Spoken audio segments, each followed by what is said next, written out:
In the previous episode, there are so many things can support a healthy first line of defense in the innate immune system. Addressing nutrition is critical. If there are nutrient deficiencies, especially of vitamin D, the antigen-presenting cells won't work because the antenna that they use for signaling are vitamin D dependent. Since vaccines are intended to mimic the way the immune system works in the presence of a microbe, a healthy innate immune system is important for them to work properly. welcome to Reinvent Healthcare, a podcast for health and wellness practitioners passionately committed to transforming our current broken, disease-focused system. Your host, Dr. Rita Marie Los-Calzo, is devoted to helping you get results with complex health challenges like autoimmune, hormonal imbalances, and chronic health challenges caused by nutritional and lifestyle-induced imbalances. Here's your host, Dr. Rita Marie.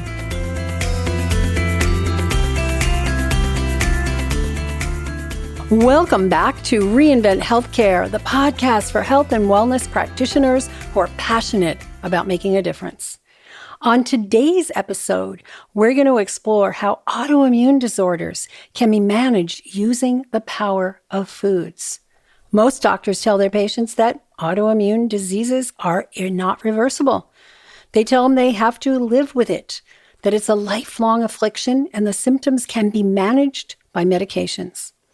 I'm here to tell you that that's not true. As holistic and functional practitioners, you owe it to your clients to understand how autoimmune disorders get triggered and what can be done to get them under control. Our guest today knows this firsthand. She's reversed her own autoimmune disease, multiple sclerosis, and has helped thousands of patients to reverse theirs. And she's trained hundreds of health and wellness practitioners to do the same with their patients. And yes, it's work, but the alternative is grim. So let me tell you a little bit about Dr. Terry Wahls. She's an Institute for Functional Medicine certified practitioner and a clinical professor of medicine at the University of Iowa. There, she conducts clinical trials. She was confined to a tilt-recline wheelchair for 4 years with secondary progressive multiple sclerosis.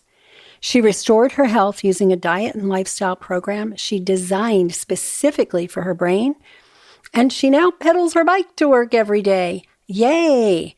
She's the author of several books: The Wahls Protocol, How I Beat Progressive MS Using Paleo Principles and Functional Medicine, The Wahls Protocol, A Radical New Way to Treat All Chronic Autoimmune Conditions Using Paleo Principles, and the cookbook, The Wahls Protocol, Cooking for Life, the revolutionary modern paleo plan to treat all chronic autoimmune diseases. She conducts clinical trials that test the effect of nutrition and lifestyle interventions to treat MS and other progressive health problems.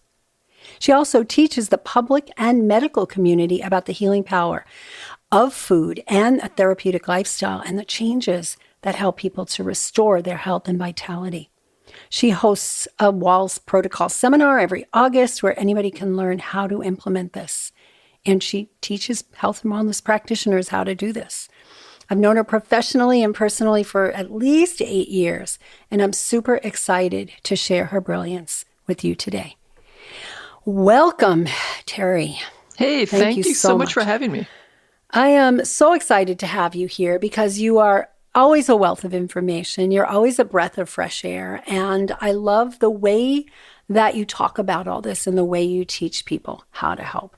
So we have an audience of health and wellness practitioners and a lot of other people who are not health and wellness practitioners, but just love to geek out on nutrition.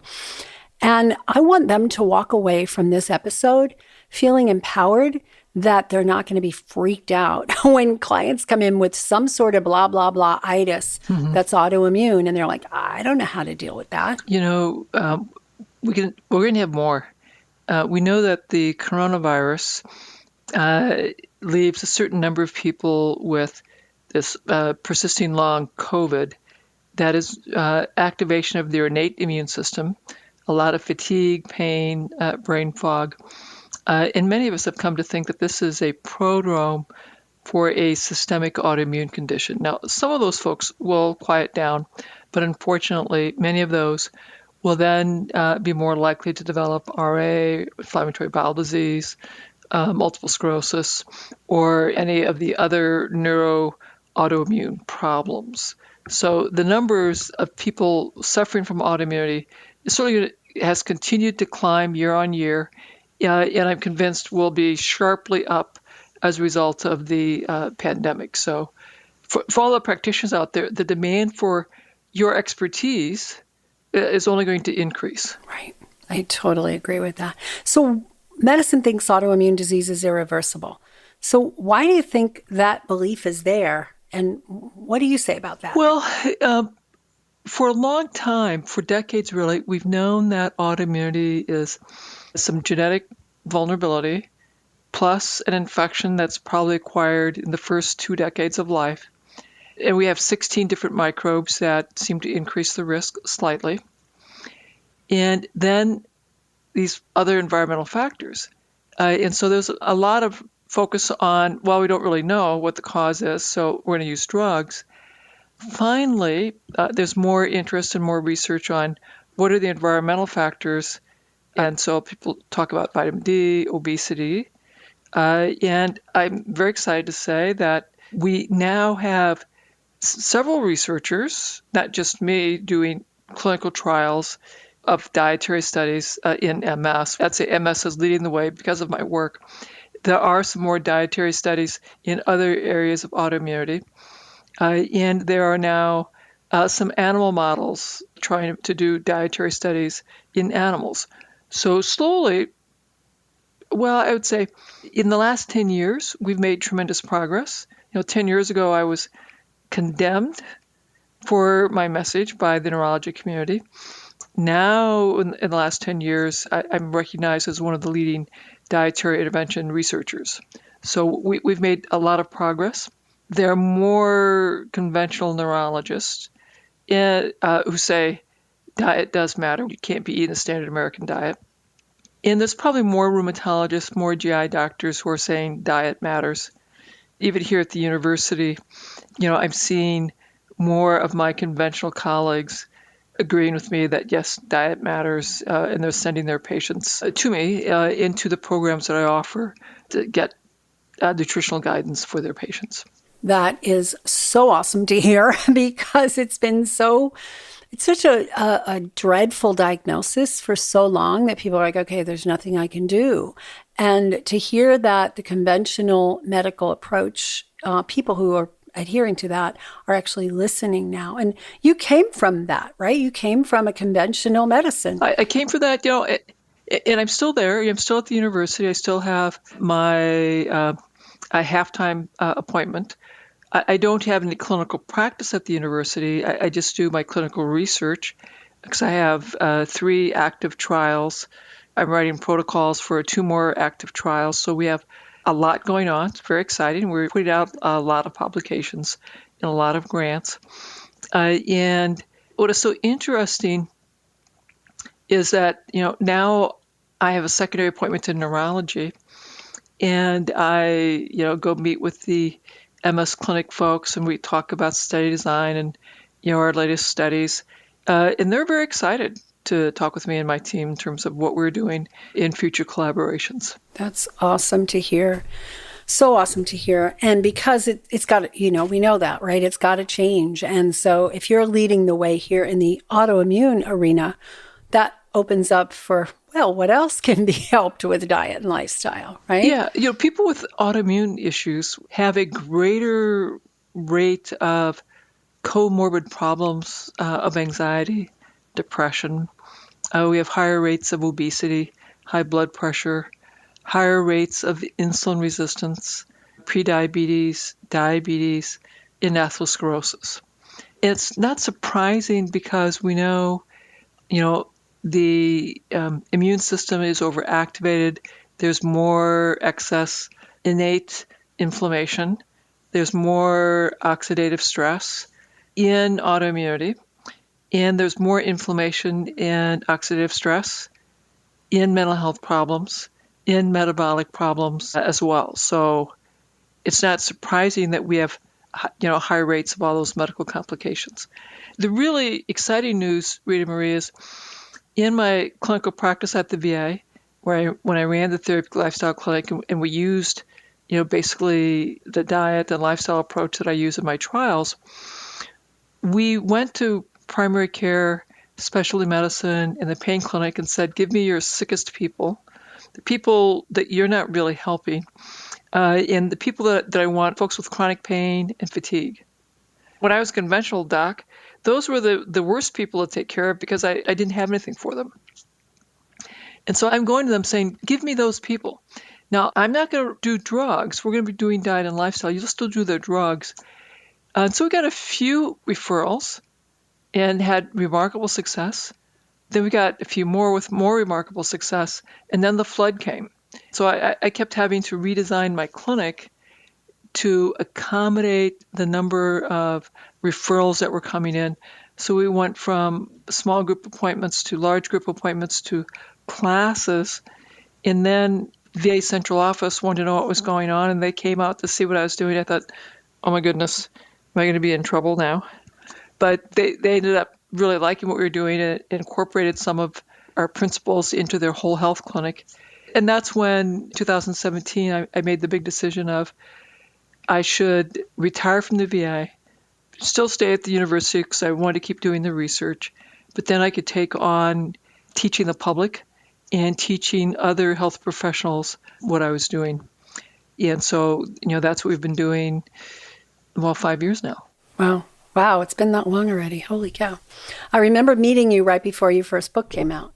Yes. And what was that, in 2014? 2014, yes. Yeah, I remember. And you were like a few months away from it. And now, you've just revolutionized all this. And I don't meet anybody who's never heard of you. So yeah, my TED Talk in the book had a major impact on the MS and autoimmune world. And at first there was enormous resistance. I was thoroughly condemned. I was interviewed and condemned on multiple magazine, radios, and podcasts for the medical community. And I kept saying, you know what?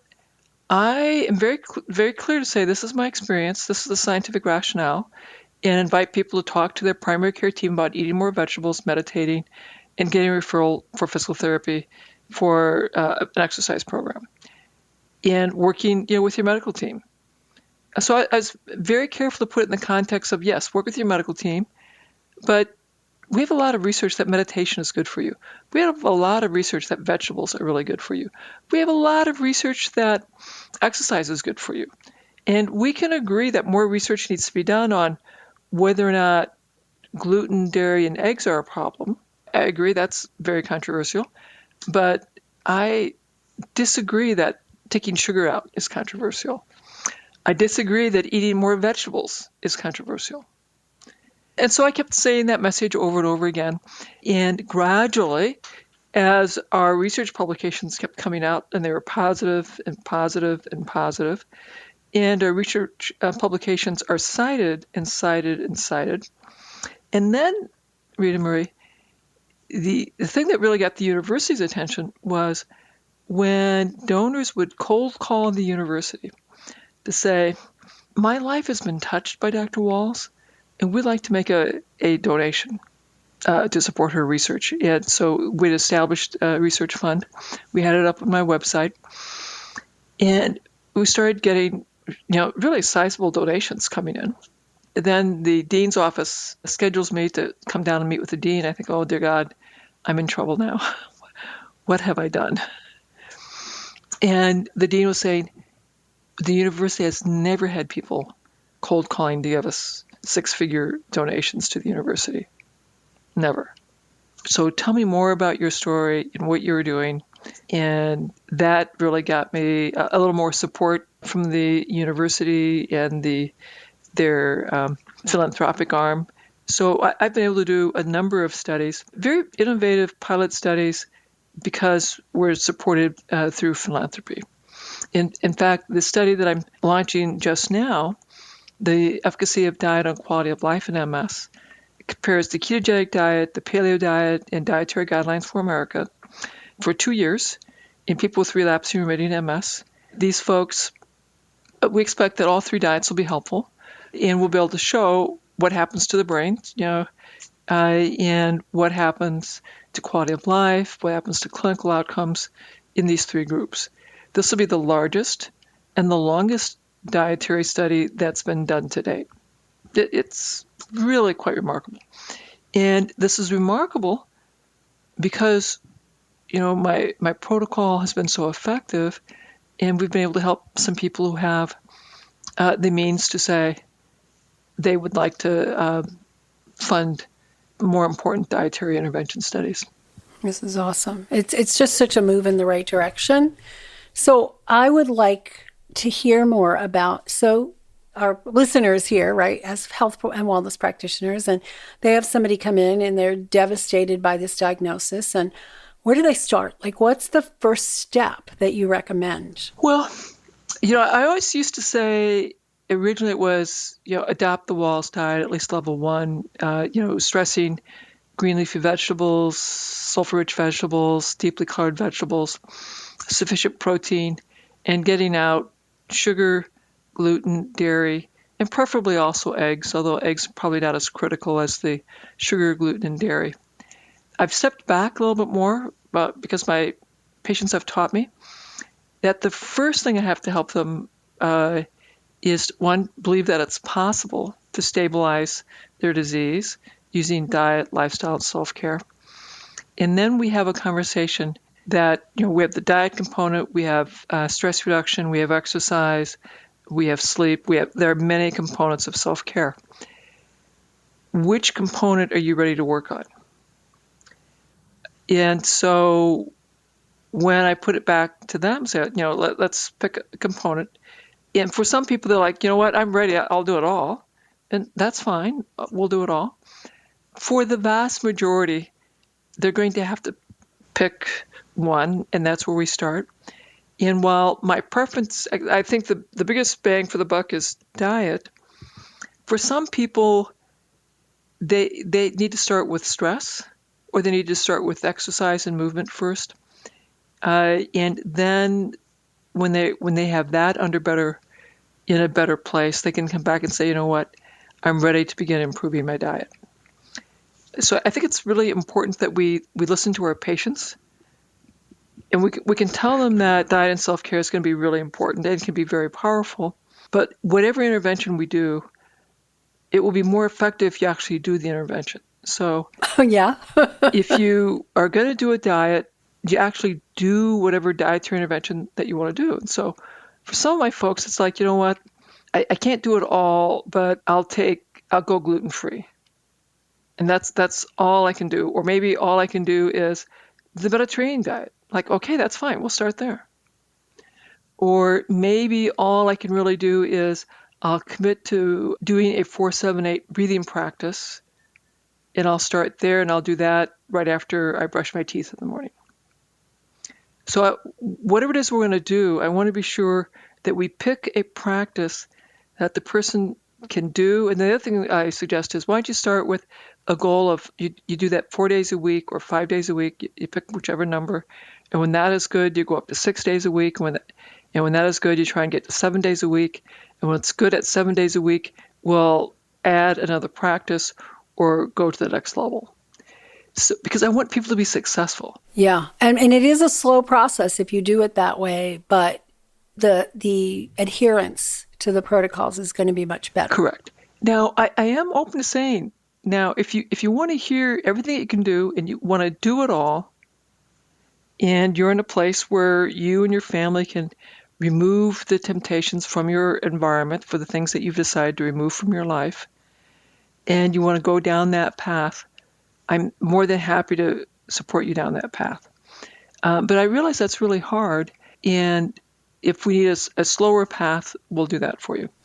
You know, here's the thing. For me, if I said, you suddenly have this disease, right? Crohn's or ulcerative colitis or MS, I'm like, tell me everything I need to do. I'm going to do it now. I'm not going to wait 6 weeks to get this under control. But there's different types of people that we work with. Yes. So that's where you go. Now, okay. So I'm going to ask this question. It's kind of a leading question, but or maybe, I don't know if it's leading is the right word, but I want to ask this question. So there's so many people now, they've been to summits, they've been to this, they've been to that, and they've already removed gluten, dairy, eggs, soy, sugar. They've already removed all that stuff and they're meditating. How do you approach them? Well, so now we have someone who has a complex chronic health problem, and they tell me that I have eliminated all these things. I'm meditating, I'm doing some yoga, and I still feel terrible. So we can do a more careful diet history. I also like to do a gluten detection kit for them, preferably their stool. Glutenostics has a very nice kit. You can do urine or stool. What I like about that is people may think that they're gluten-free, but it shows up in their poop. And now I have a conversation like, okay, well, it's in your poop, so somewhere you're being contaminated. And is it your medication, your supplements? Is it your personal care products? Is it the gluten-free processed food products that you're buying, 20% of which, by the way, still have detectable gluten? Is it the restaurant food that you're eating that you think is gluten-free, but 40% of that still has gluten in it? So that can be really very illuminating. So I have a number of folks who think like, fatigue, I'm doing my diet perfect, but they still have gluten in, and then they're like, then that we get them curious as to where's the contamination. Then I can look at, are there other stressors in their life that we should be talking about? Family stressors, financial stressors, work stressors. Do we have to talk about forgiveness?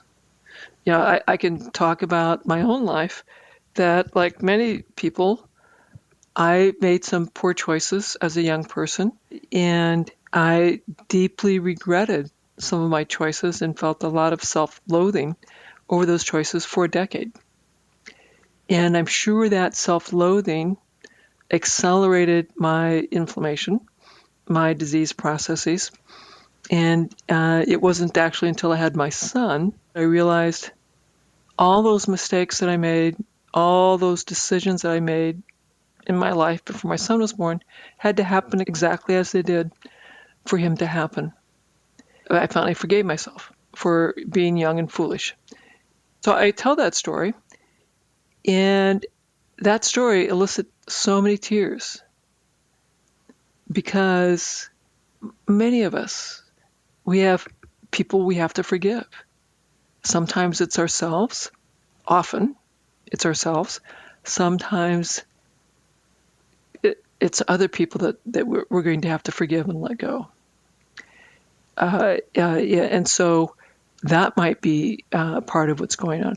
Or I may tell them that, look, you have a much more complicated case, and if you have the resources, we should do further investigations of your hormones, of your toxin exposures, of your nutrition, of your metabolic pathways, so I could provide a much more precise recommendation. Because, and I wrote my book, and it's a wonderful roadmap to begin, but we're all unique.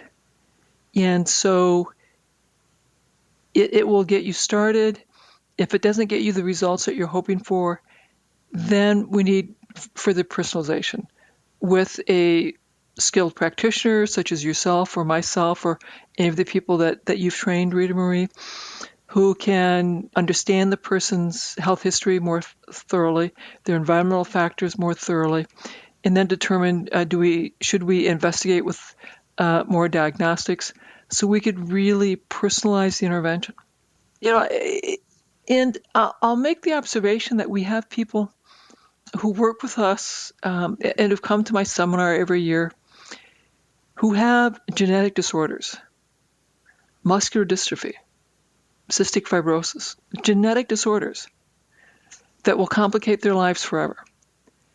But they have identified that by following the concepts I teach in the Wahls protocol in our seminar, that they have a better quality of life. They have more energy. They have greater function. And that their physicians say, yeah, man, whatever you're doing, keep it up, because it is making a huge difference. And those are the things that we truly think, oh yeah, that's irreversible. Muscular dystrophy. There's very few genetic disorders, really. There's things that affect our ability to handle toxicity. There's things that predispose us to specific diseases. But things like that, they generally, if you have those genes, you're going to have that disease. But to hear that this approach to the diet and maximizing their nutrition and minimizing their stress and doing all these things makes a difference in quality of life. May not cure the disease, but it's going to have them be living a longer and healthier life as a result. And of course, to you and I, and to everyone who's listening here, this makes perfect sense that if you have a terrible diet, high stress, no exercise, that you will be inflamed and you will have a weaker body and you will accelerate whatever disease processes you have going on. So of course it makes sense that whatever your underlying health conditions are, we would anticipate a higher quality of life and improved function if we address all of the self-care routines that are part of the toolkit that you and I use. Yeah, and what I love about it is it is the self-care. And you're not starting out with, like a lot of functional medicine doctors, and no, I'm not saying anything bad about it, but they start out with $1,000 worth of lab tests. And I'm like, but did you ask them about their diet? They fix their diet first and then do the lab tests if they're not responding, because so many of them they need this basic starting point. I call it the foundations of good health. And they need the basic starting point. And then you can, okay, this isn't working. Let's look for the gluten. I have not heard of that test. I'll check it out. But let's look at it. Let's look at the gluten exposures. Let's look, are there some weird chemical sensitivities to the foods, salicylates, oxalates, whatever.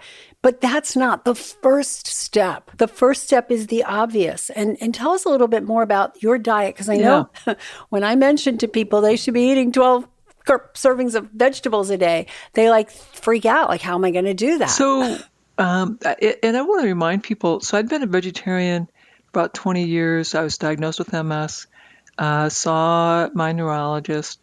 A couple years into it, she mentioned the work Ashton Embry, who got me turned into Lauren Cordain. So I read the paleo books.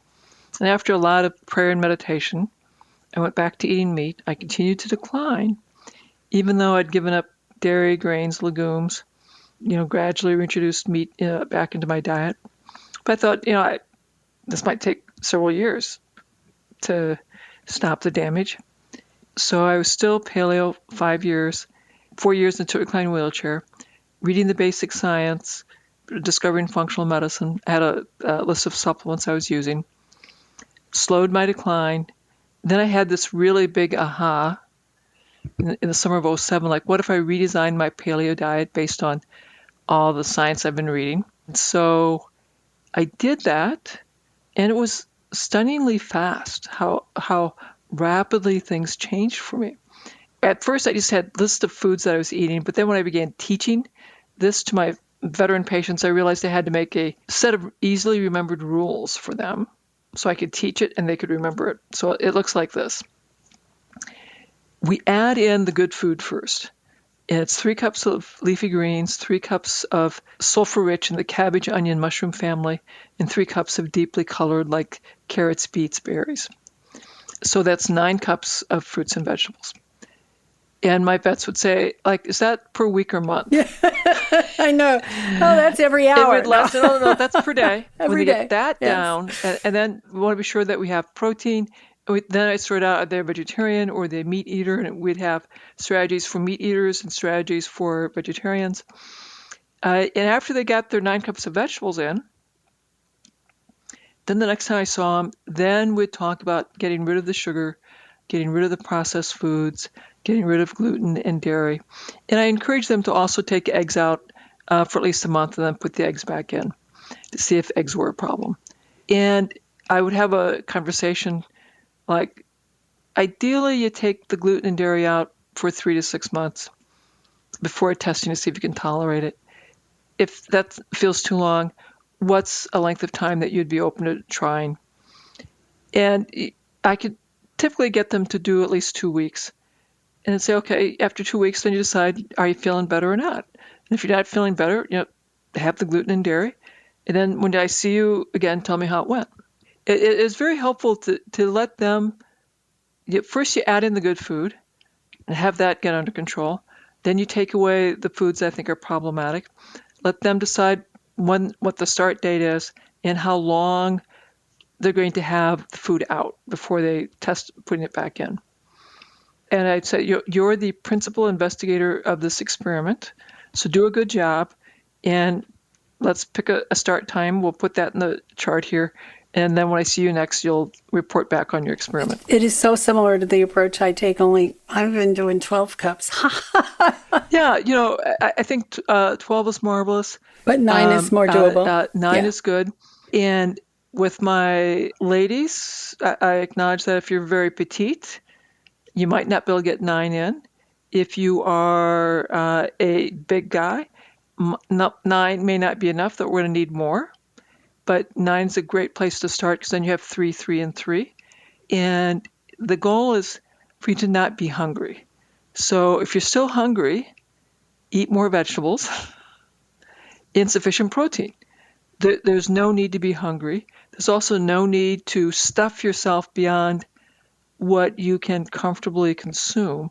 So, in some of our studies, we have 4'8" very petite ladies, and they were probably more in the 5 to 6 cups of vegetables in a day. And I assured them that was fine. Yeah, I mean, if it's not, they can always add more, right? You always look and say, look, you're making this much progress, but let's try adding another cup of each of these categories of vegetables and go. So do you talk to them about fats? What do you say about fats? Because there's so much controversy about fats these days. It's really interesting. So I did that study, low-fat diet, the Swank diet versus the Wahls diet. And what we were able to show is both diets were helpful. The Wahls diet was more helpful than the Swank diet, but the Swank diet was also helpful. Now, it's interesting. We measured the diet quality in both groups, and we know the usual diet is such terrible diets, 1.5 servings of vegetables a day. We're missing all sorts of mineral and vitamin requirements at the usual diet. And in the Swank diet, the low-fat diet, we asked them to have 4 whole grain servings, 4 servings of vegetables, and no more than 15 grams of saturated fat. And so if they were having meat, that would have been poultry or white fish, or of course they could have had grains and legumes for their protein. That's like a teaspoon of saturated fat, teaspoon of ghee a day or butter a day, 10 teaspoons of olive oil or vegetable oils in a day. That's the low fat? That was the low fat diet. Okay. That doesn't sound so low fat to me. I mean, I think about low fat, I think of like the Esselstyn diet or people like that who are like super low. So they did fairly well. They had reduced fatigue, improved quality of life. Now, the Wahls group, we had 9 servings of fruits and vegetables a day and 2 palm-sized servings of fish or meat a day. And we encouraged olive oil.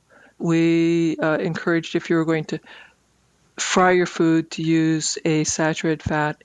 But we wanted lots of olive oil, but we wanted the olive oil used cold. My perspective is that we need to have plenty of omega-3, omega-6 fats. You need both. You need about closer to a 4-to-1. That's 4 omega-6s to every 1 omega-3s.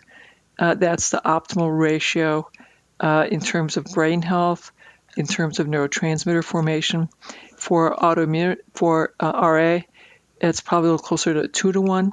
So there's a little bit of nuance in terms of your underlying autoimmunity condition. So I think we look at a number of studies that have looked at fish oil replacement. It certainly looks like that's beneficial for MS patients, for RA patients, for inflammatory bowel disease patients. So supplementing with fish oil to help drive up the omega-3s, and then to talk to people about reducing their omega-6 consumption. And so a huge first step is to get rid of the processed foods, get rid of the fast foods. That'll also reduce your trans fats. It'll reduce your glycemic index of the food you're eating. It'll improve your blood sugar control. And then the other thing that we do is we give people some resources so they can do a better job of preparing meals at home that are efficient in terms of time, learning how to meal plan, shop, make skillet meals, make salads to go if you're still going into the office, to make it easier to have this be more sustainable. Awesome. And that's what people need, right? Because it's so easy to stop on the way home from work and get the takeout meals, and that's what's killing them, basically. So to give absolutely. people ways to do it, that's easy, because there's a lot of really gourmet type stuff you can make, but I'm a big fan of the 5-minute meal prep. I think we have to be mindful that people have a lot of time pressure. Plus they're exhausted, they're fatigued. And so finding a way to make this easier to manage financially and to manage time-wise and to manage with the energy. So I'm very fond of crock-pot meals. I'm very fond of skillet meals. I'm very fond of having big salads with your protein source on the side. So have you found any difference between the percentage of the diet that's cooked versus raw? My suggestion is that I'm going to talk first about fermented foods. Some great, really interesting research on the microbiome that if we compare having a high fiber diet versus a high fermented foods diet, that when you're on high fiber, you change your microbiome. And then when you go back to your usual diet, the changes in the microbiome disappear. On a high fermented foods diet, that's 6 servings a day. So that's 1.5 cups of sauerkraut or kimchi a day. Or a half a cup is 6 servings? A quarter cup is a serving. So a quarter cup is a serving. A cup and a half of sauerkraut and kimchi was the equivalent of 6 servings. That's doable. That's very easy. I can do a pint of sauerkraut or kimchi daily, so that's very easy. So that changes your microbiome, and you do that for 6 weeks, and then you stop your fermented foods. Unlike with the high fiber diet, the change in the microbiome persists. So we have colonized your gut with new health-promoting bacteria when you have a high fermented foods diet. So I certainly want people to work towards having a high fermented foods diet, because our ancestors, when we started fermented food 100,000 years ago, we had a high fermented foods diet. That was a very vital part of human diet for half of our evolutionary history as Homo sapiens. Now, the other question of raw versus cooked, our genus. So 6 million years ago, we separated from the primates. 2 million years ago, our genus Homo was established. We're still eating raw food. We started cooking about 100,000 years ago. So that's a pretty new thing that we've been cooking. About the same amount of time we've been having fermented foods. I think there's probably tremendous health benefits for having, in my mind, if you're able to do this, a third cooked, a third raw, a third fermented. Okay, that's a nice ratio. And of course, that's going to fluctuate, by your season and on any given day. And again, it depends if you're vegetarian or a meat eater. You're going to be having to be careful of how you're getting your protein. I'm not advocating raw meat. I'm not advocating raw legumes or raw grains. Those foods have to be cooked. I do understand that we have many primitive cultures that had raw meats, but in today's society, I certainly am not recommending that by any means. Well, this has been amazing. I could talk to you all day, but we are at time here. So what I want to do is just finish with, just tell us a little bit about your trainings and how people can learn more. I know your books are available, but I know that you also have some trainings. So we have several things. First, for our practitioners, we have a lovely hybrid online and virtual training that you can do. And you can learn about that at terrywahls.com/certification. And if you use VIP, then you can save $96 on the application fee. For the public, I have a free 5-day challenge that I run periodically throughout the year. And we'll be starting, because I don't know when this airs, but it happens to start next week. But we do it 3 times a year. So if you miss the April gig, don't worry, we'll be doing it again later this summer. And then we have an online course, the Autoimmune Intervention Mastery course, that teaches the public these concepts in 5 modules, lots of lessons, and you get 7 weeks of group support calls with me, and we start that again several times each year. And finally, for people who really a close relationship, we do have a private practice as well. So this is so amazing to know that you have this kind of service and support available to people and to practitioners. We'll have all of this on the show notes so you can get there several times a year. I know people are going to be listening to this podcast for years to come. So terrywahls.com is going to give you all the information, and click on a bunch of the different links and figure out what's best for you to take this to the next level. I so appreciate you. I so appreciate the work that you do and how you make it simple for people. So many of us get caught in the rat race of what tests do I need and what supplements do I need?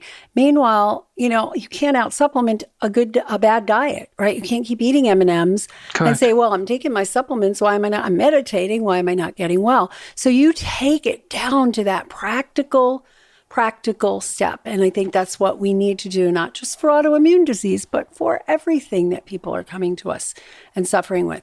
So I always like to ask my guests to, if you have one thing you want to leave everybody with, one comment, one action, go ahead and share that with us now. In 2007, I could not sit up. I had brain fog. I was going to have horrific trigeminal neuralgia. And 1 year later, the brain fog was gone. The pain was gone, and I could bike 18.5 miles with my family. And if I can turn around my life from that level of disability, then absolutely there is hope for you and your clients. That's wonderful.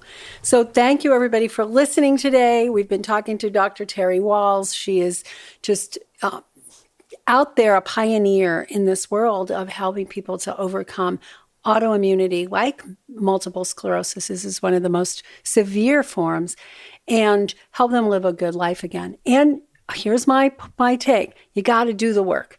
So our job as practitioners is to help people to make the decision to do the work. And when you do the work, everything happens. You instead of being stuck in an incline wheelchair for the rest of your life, you can be out there and enjoying life to its fullest. So the more you guys as practitioners master the art of functional food and using food and lifestyle as the approaches that you teach to people, the easier you're going to have in your practice to get success.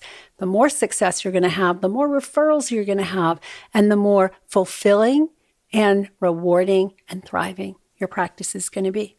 So I encourage you to go visit Dr. Terry Wahls at terrywahls.com, and then for us, download the immune system guide that we've put together for free as part of this series on immune system health, and it's at reinventhealthcare.com/immune. So thank you so much for being here, and until next time, shine on.